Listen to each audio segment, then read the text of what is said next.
नरेंद्र भाई का जो मेरा एक्सपीरियंस है उसके जैसा मैंने जिंदा दिल आदमी नहीं देखा है। मैं कांग्रेस में था, स्वाभाविक है कि भारतीय जनता पार्टी के सामने हम विरोध पक्ष में थे, कभी सत्ता पे थे, कभी विरोध पक्ष में थे। तब हमारा आमना सामना मीठा भी होता था और थोड़ा कड़वा भी होता था, लेकिन वो जिंदा दिल आदमी थे। एक दफ़ा जब पर्सनल मिलने का होता है तो उनके जैसा रिलेशन रखने वाला आदमी मैंने नहीं देखा। मैं दो घटना आपको बताता हूँ। मैं गुजरात में कांग्रेस से एक्स डिप्टी चीफ मिनिस्टर था। मेरे बड़े भाई प्रवीण भाई और दूसरे भाई है घनश्याम भाई अमीन, जो सहकारी आगेवान है, वो एनसीओई के चेयरमैन थे। दोनों भाई की जन्मदिन के प्रसंग पर हमने एक पार्टी रखी थी मेरे फार्म पे, तो मैं और मेरे बड़े भाई उनको इनवाइट करने के लिए गए। वो टाइम नरेंद्र भाई गुजरात के चीफ मिनिस्टर थे। दोनों फंक्शन में हमारे वहाँ आए और एक एक घंटा वहाँ बैठे सबके साथ, और 80% जो फंक्शन में थे वो सब कांग्रेस वाले थे। गवर्नर भी कांग्रेस की वहाँ पर आई हुई थी, सरकार भाजपा की थी, मुख्यमंत्री मोदी साहब थे। लेकिन सबके साथ वहाँ जब भी सोशल फंक्शन में जाते तो नो पॉलिटिक्स, और सबके साथ इतना रिलेशन रखते थे कि सबको लगे कि भाई पारिवारिक संबंध है। तो ऐसा ही जिंदा दिल आदमी पॉलिटिक्स में बहुत कम होते हैं कि भाई ऑपोजिशन और पार्टी जब भी पॉलिटिकल लड़ाई होती है वो अलग बात है, लेकिन नॉर्मल संजोगों में जब मिलते हैं तो पारिवारिक संबंध रखने वाले नरेंद्र भाई मोदी ही थे। वो मुख्यमंत्री थे गुजरात में। तो 2000 में मैं कांग्रेस का एमएलए था। तो असेंबली में मैंने एजुकेशन पर ऑपोजिशन का जो बजट रखने का होता है, जो चेंजेस सुधारा करने के लिए, तो वो मैंने रखा था। कम से कम मैं 50 मिनट बोला था। मेरा प्रवचन ख़त्म होने के बाद उन्होंने मेरे को चिट्ठी लिखी कि नरहरि, तुमने एक्सलेंट प्रवचन दिया, आपने सरकार की फेवर की भी बात अच्छी थी, वो पॉजिटिव बोला। कम लोग बोलते हैं, नेगेटिव तो सब बोलते हैं, लेकिन जो आनंदीबेन वो टाइम एजुकेशन मिनिस्टर थी, तो आनंदीबेन के टाइम में हमारे गुजरात में प्राइमरी के बच्चे जो फर्स्ट स्टैंडर्ड में आते हैं तो ड्रॉप आउट रेशियो उन्होंने 1.5% कर दिया। जब 93 में मैं खुद एजुकेशन मिनिस्टर था तब 22% ड्रॉप आउट रेशियो था।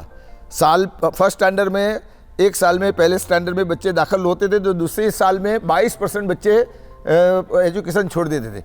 वो एजुकेशन का जो फैसिलिटीज़ मोदी साहब ने, आनंदीबेन ने खड़ी की, तो वो ड्रॉप आउट रेशियो 22% से 1.5% होगा। तो मैंने असेंबली में इतना प्रशंसा की थी भारतीय जनता पार्टी की सरकार कि पहली सरकार है आज़ादी के बाद कि जिन्होंने गांव में रहने वाले बच्चों की चिंता की और एजुकेशन इतना बढ़ाया कि आज भी बच्चे स्कूल में पढ़ने के लिए आते। वो गुजरात के चीफ मिनिस्टर रहे, और चीफ मिनिस्टर के बाद जब गुजरात के पीएम बने तब उनको जो मान लो कि एज ए चीफ मिनिस्टर के हिसाब से जो सैलरी मिलती थी, सरकार के जो अलग अलग जो फाइनेंशियल हेल्प होती थी, उसमें से मेरे हिसाब से एग्जैक्ट फिगर मेरे को मालूम नहीं है, लेकिन 35 से 40 लाख रुपया उनके अकाउंट में जमा थे, मोदी साहब के अकाउंट में।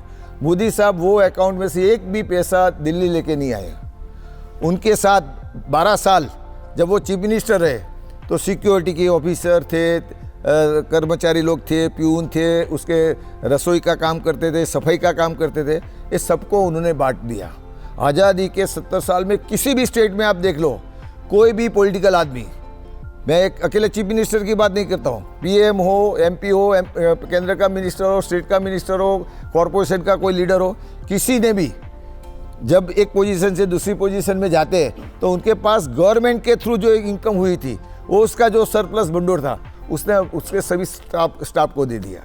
मेरा वेट था 127 आज से 6 साल पहले, और मैं हमारे गुजराती में दाल वड़ा, भजिया, फाफड़ा, समोसा, चटनी, नरेंद्र भाई जानते कि मैं उसका शौकीन था।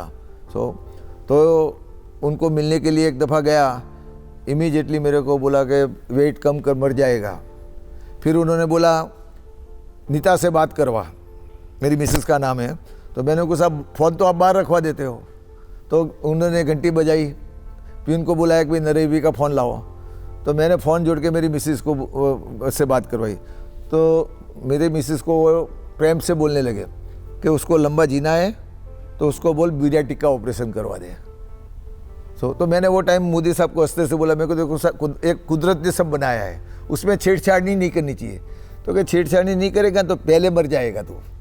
तो इमीडिएटली मैंने उनके ये सीरियसनेस बात बताई तो मैंने 10-15 दिन में डिसीजन ले लिया मैंने बीरियाटिक का ऑपरेशन करवाया। आज 6 साल हो गए। आज मेरा वेट 66 किलो है।